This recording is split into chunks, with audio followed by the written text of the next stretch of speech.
Well, the quote today is from Ernest Holmes. The thing then works for us by working through us and is us always. It cannot work for us in any other way.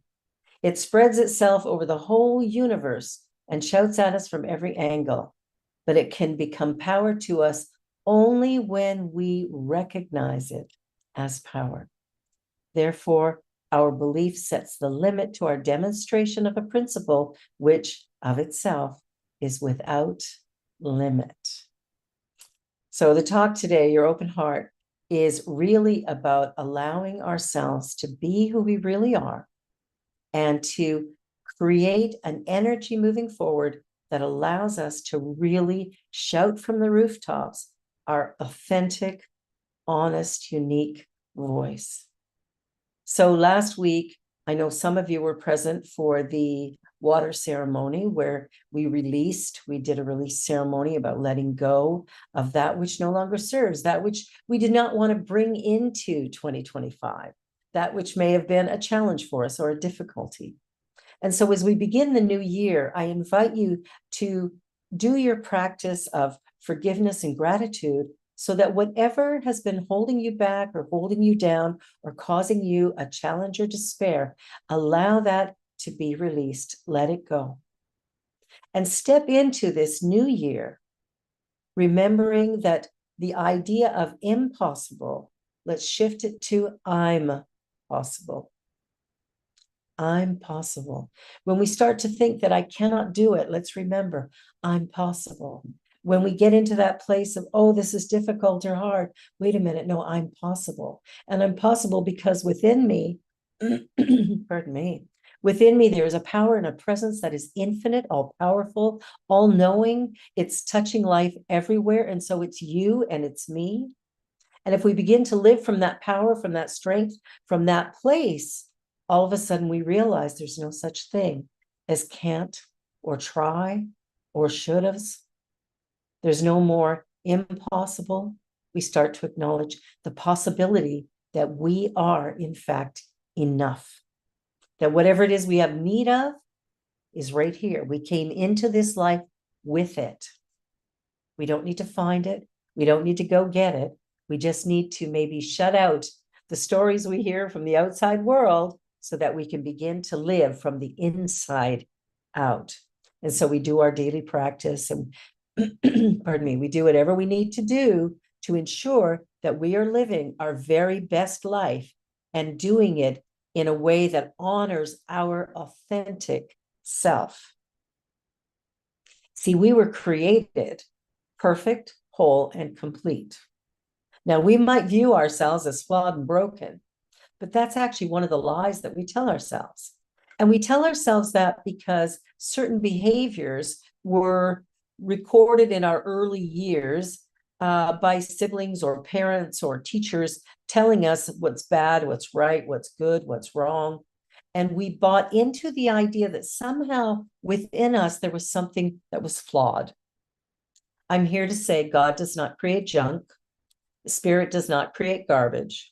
So within you, there is an absolute power and presence that is infinite and eternal, that is goodness and light. And what we want to do is to acknowledge the parts of ourselves that we have named bad and realize that as we begin to merge all of us, as we accept all of us, everything we were told is wrong, we begin to accept it. We think about that yin yang symbol, you know, the white and the black that are merged together. So both are completely apparent and yet they are one. It is in that living in our oneness, in our uniqueness, that we begin to create a life that is powerful, positive, and productive without great struggle. Now, that doesn't mean there won't be a bad day, because frankly, those happen. But it's not that it's bad. It's just an interrupt that might be redirecting us.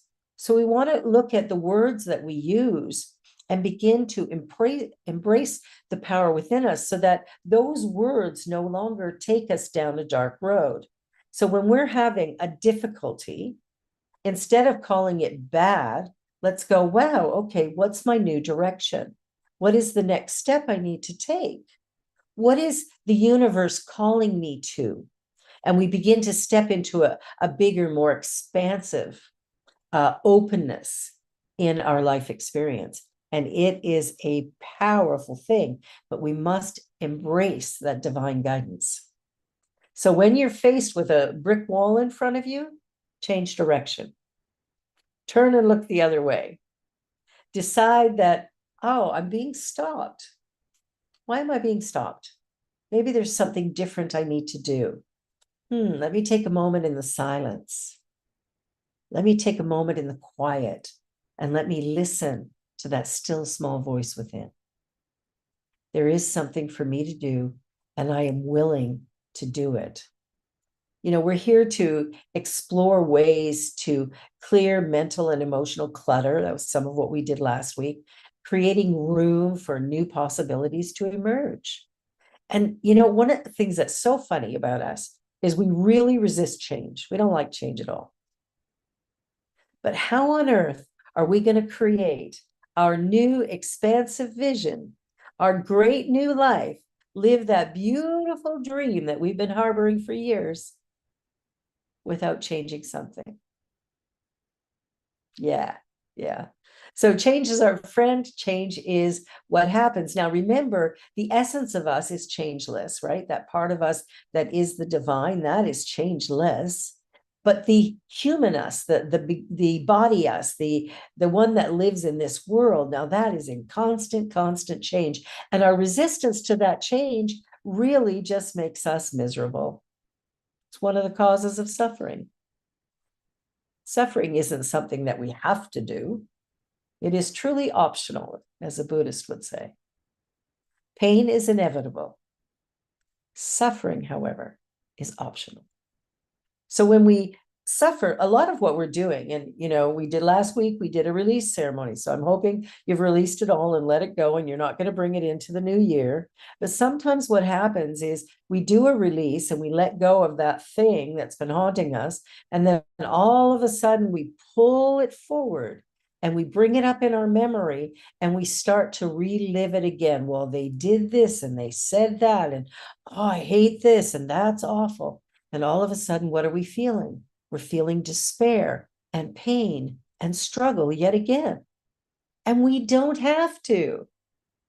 We can sever the tie that we have to that old story. We can let that story go because, frankly, it sucked when it first happened and it's continuing to now.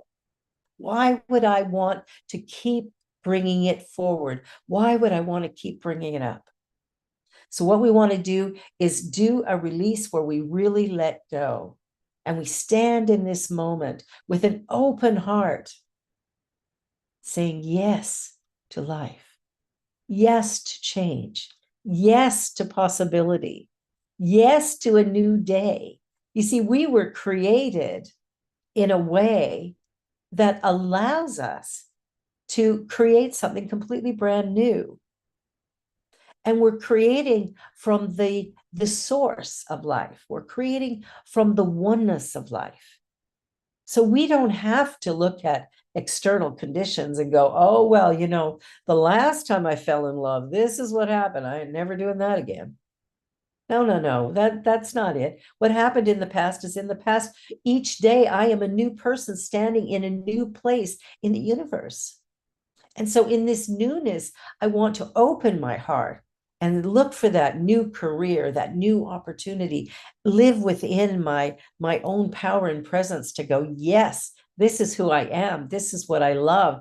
This is what I want. This is what I desire. And know that I'm possible.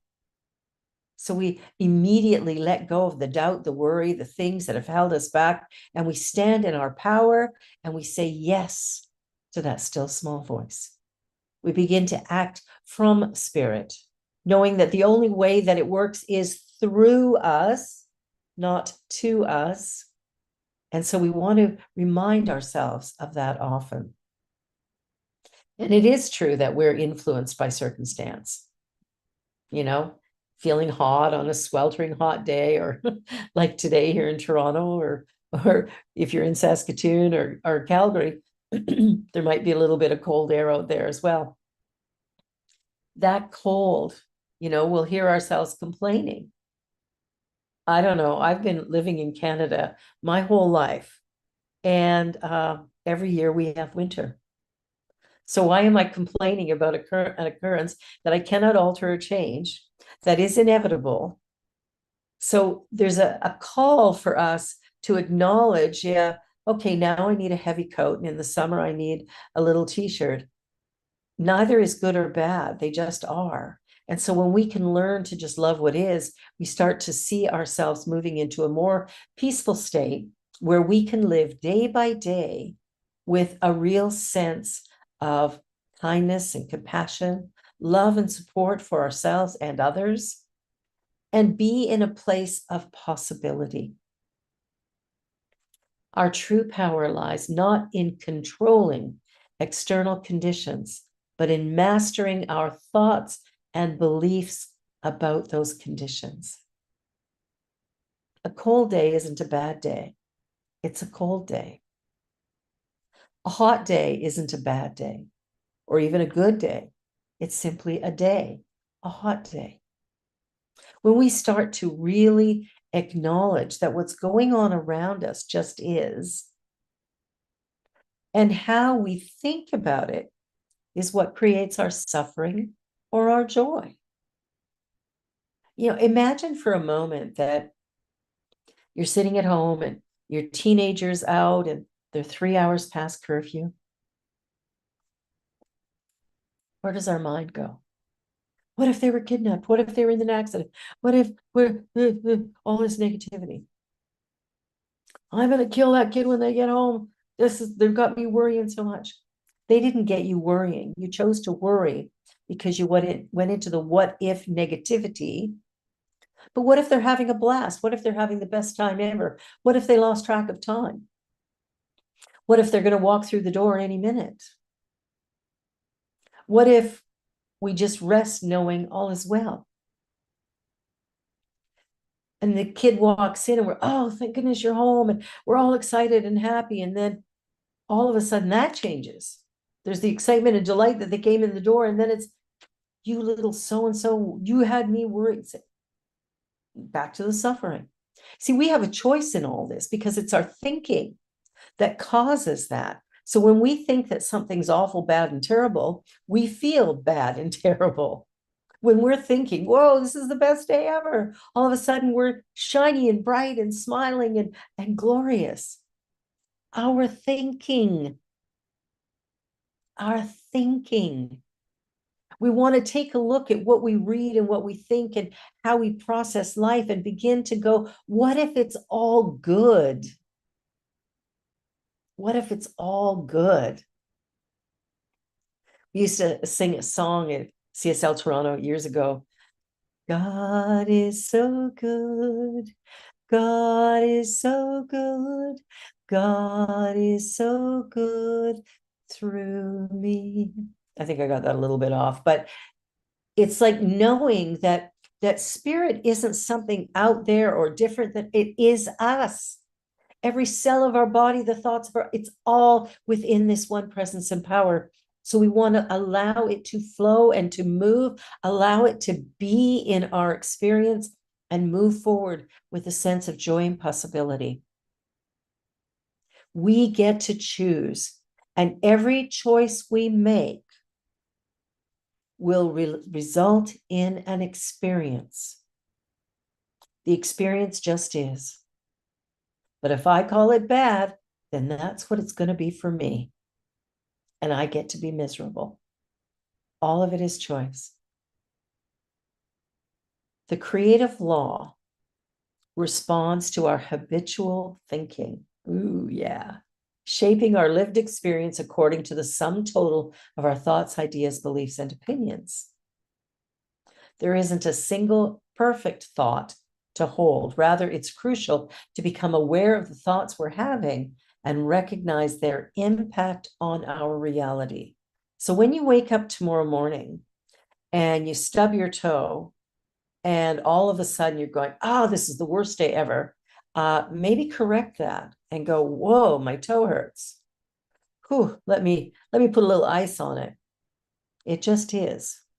Is it painful? Yes. You wish you hadn't done it? For sure. But it happened. Put a little ice on it and look for all the beauty in the world around you. There is always beauty. There is always goodness. There is always grace. Even in the midst of our pain and suffering, there is the possibility to have something different. And to have it different, we must think differently. We have been created perfect, whole, and complete. It is our belief in our flaws, our belief in not enough, our belief in we're just bad, terrible, awful, whatever that belief is. I did this wrong, the guilt, the resentment, all of that creates our suffering. And all of those things are created here. They're all thoughts. We think about what we did wrong 45 years ago, 65 years ago, and we feel bad today. What if we look at what we did wrong and go, wow, I'm so glad I'm doing it better now. So glad I'm on the other side of that. I'm so happy that I've found a new way that when my negative thinking pops in, I go, oh man, out of here. What I know is the world is beautiful and filled with glorious people. Are there challenges? Are there people I don't particularly care for? Of course. And I don't have to live in that struggle. I don't have to fight what is, because what is is. What I want to do is surrender instead and go, now what? With excitement in my voice, excitement in my energy. Now what? Something great is coming. I don't know what it is, but I know it's good. And then when a bump happens, go, oh, redirection. All right, let me look around. Where am I supposed to go next? And redirect. If I'm blocked in one way, if I'm in a job that I'm miserable in, let it go. Or change the way you think about it. Ah, yes. It's a fascinating thing that can happen when you change the way you think about a certain circumstance. Something happens and a change occurs. Understanding this thing, this thing, I've got a workshop coming up in a couple of months called This Thing That I Do. And really, that's what I call spiritual mind treatment or affirmative prayer, this thing that I do. And I started calling it that years ago when I was in real estate, because I would have clients or other realtors come to me with a challenge. And I'd go, well, there's this thing that I do. Would you like me to do it with you or about this situation? And they'd go, yeah, okay. And I said, well, just sit and close your eyes. And I would speak truth. And they would leave happy and feeling better. And no one knew that it was spiritual mind treatment or affirmative prayer. They just knew that it was this thing that I do that might help them. The way we think about life, the way we think about our journey, the way we think about the people around us, the way we think about our circumstances, those are the things that create suffering or joy. Because within us is joy. It's always been there, always will be there. We've put a blanket of suffering over it, and we can remove that blanket any moment. It doesn't take years or months or weeks or centuries. It can be done in a second, just by creating a new idea. I remember when I had my spiritual epiphany, it's like I walked into a church with my mother-in-law, hoping she would one day like me. I walked in just in darkness. I was angry and I was frustrated with life and everything was wrong. And I walked into that place figuring I could suffer through an hour of church. And when I left there, it was like a beacon of light had all of a sudden filled me. And I have no idea what happened in that experience to shift me from darkness to light, but it did. And my life changed on a dime. A lot of it painful, right? Because what do? We resist change. And because we resist change, it is very painful. But if we allow life to flow and to move, a little bit like the ocean, coming in and moving out, there's a flow that happens. If we allow ourselves to sit in that universal flow and let the energy move and pay attention to the open doors and windows and move away from that which is done. But we hang on. We hang on for dear life. I don't want to change, but I want this new life, but I don't want to change, but I want this great new career, but I'm afraid to change. It's time to change. Not who we are, but change the masks we've been wearing. Let's put them down. Let's find our true essence, our true self, our true power, that authentic self that we came into this life journey with. Let's remove all the veils that have been hiding the very essence of us. And let's begin to go back to the ideas that fuel and fill us. Let's open that heart wide so that we can begin to fill it with joy and possibility. Do you remember years ago, either in Sunday school or wherever, singing, "This little light of mine, I'm gonna let it shine"? But we don't. We don't always let it shine. We've decided that the light within us somehow isn't enough, and that needs to shift. This is a new year and a new day. And, maybe you set a bunch of goals or sat back and said, well, I'm going to do this different or that different. All of that is irrelevant. I invite you instead to go within. Just go within. Don't worry about how much you weigh, how much money's in the bank, who you owe money to. Don't worry about your job and whether you like it or not. Let all of that go and just surrender into the divine essence that is you. And in that place, choose to love yourself so deeply, so wildly, so passionately that you shine that light in a way that our world is transformed. Each one of us is infinitely powerful. Each one of us is enough just as we are. And all those things you think that are bad about you, maybe somebody told you that. And that doesn't make it so. I invite you to look at your spiritual practice and make forgiveness a daily piece of it.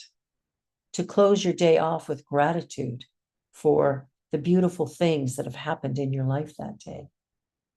And I invite you at the end of the day to think of one thing that you're proud of and give yourself a little pat on the back. Wow, I did this and I feel really good about it. It's okay to feel good about the good things that you do. It is okay. And as you get up in the morning, set an intention. Something simple. This is the best day ever. That only takes a second. And then you can think about it through the day. A challenge comes up, go, well, it's the best day ever. So this is leading me somewhere. See, it doesn't have to be bad, awful. It could be good, great. And it's all in how we choose to look at it, because all of it is serving us. What we call bad and wrong or right and good, all of it is serving our life momentum. All of it is taking us someplace marvelous, if in fact we would be willing to surrender into our true essence and allow change to simply unfold. The essence of us, that part of us that's one with spirit, is changeless. It is a constant. But everything in the manifest world changes constantly. And until we get comfortable with change, until we can accept what is, because what is, can't change what is, but how I think about what is will create my next moment. So how I think matters. The words I speak, the words I think. So check in. Do your meditation in the morning, even if it's 5 or 10 minutes. Do a meditation where you just sit quietly. You'll notice your thinking. And that might make you think that the meditation isn't working. But I look at that thinking when it starts and I go, huh, I think that, I believe that.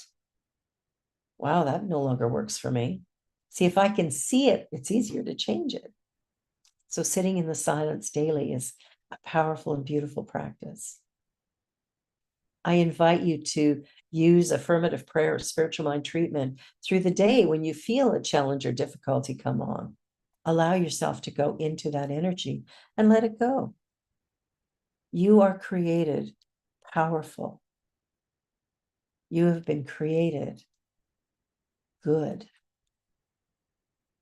You of yourself are enough, no matter what anybody ever said. And so I choose to love you just as you are. Let us join together in consciousness as we anchor these ideas.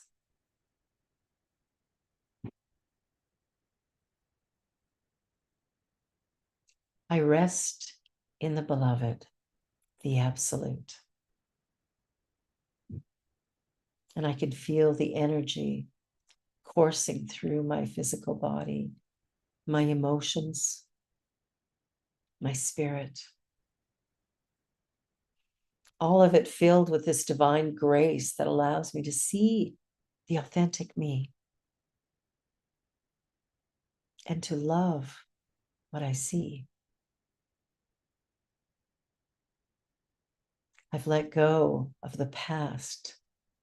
I've let go of the shoulda, woulda, couldas, the trying. I let it all go. And in this moment, I allow life to flow in and through me with ease and grace. And I see all of it as good. I see goodness everywhere I look. And when that is interrupted, I simply ask, now what? With joy in my voice, with the sense of true possibility and power. Now what? I'm ready. And as we step into that readiness, into that allowing, something truly remarkable does occur. A shift in consciousness creates a shift in experience. I honor all of it. And in this now moment, I accept that life is a journey without a destination. So I get ready for the ride and I enjoy each and every step. Filled with love and peace and joy, I release these ideas into the law of mind. It is done. And so it is.